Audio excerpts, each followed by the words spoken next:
Preparing your cows for a profitable lactation starts with decisions regarding dry cow feeding and management, and none more important than how you feed and manage your prepartum transition cows. As part of this decision, one critical area to focus on is prevention of hypocalcemia, and it all starts here at feeding time. It all begins by increasing the amounts of chloride and sulfur in relation to the amounts of potassium and sodium in the diet, thus lowering the dietary cationic-anionic difference, or DCAD value, of the diet.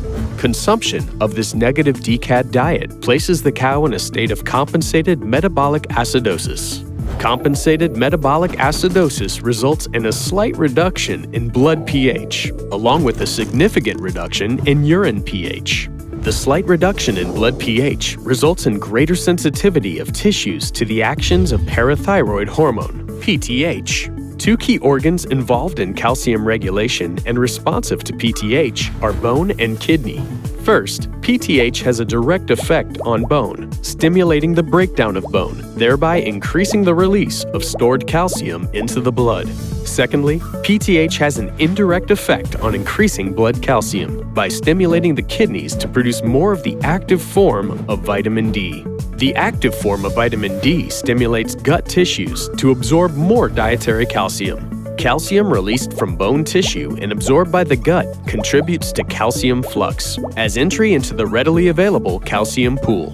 At the same time, the significant reduction in urine pH causes the kidneys to excrete more calcium via the urine, called hypercalciuria. Research has demonstrated that this urinary excretion can be increased 11-fold in cows fed a fully acetogenic diet compared to cows fed a non-acetogenic diet. Calcium excreted through kidneys contributes to calcium flux by removing calcium from the available calcium pool.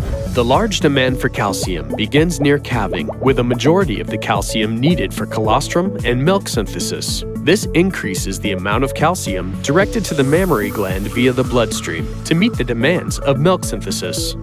With the proper feeding and management of a prepartum fully acetogenic negative DCAD diet, including Anímייt nutritional specialty product, you can anticipate your cows having fewer negative health events and producing more milk, which helps to increase the profitability of your dairy operation. Anímייt from Fibro, smart nutrition for a healthy transition. For more information, visit PAHC.com to learn more about feeding your cows a fully acetogenic negative DCAD diet.